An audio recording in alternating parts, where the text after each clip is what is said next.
turn this handle right here, which is super easy to use, on this section.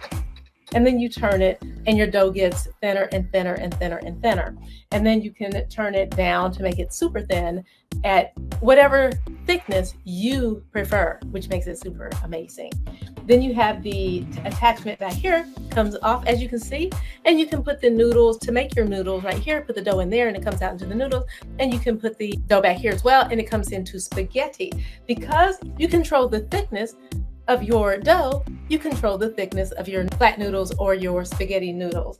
And then you can use your different rollers to make different things, such as the bows, large bows or small bows, as well as different designs like the one I made right here. This is how you can make some amazing creations with your Nuvantee Pasta Maker. This part over here, which is the drying rack, you must get a drying rack. Don't forget to get your drying rack.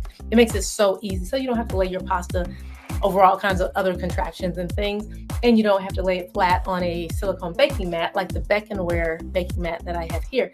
Not baking mat, no, don't bake in this particular one. This is a pastry mat, so I use this a lot when I'm making my different pasta.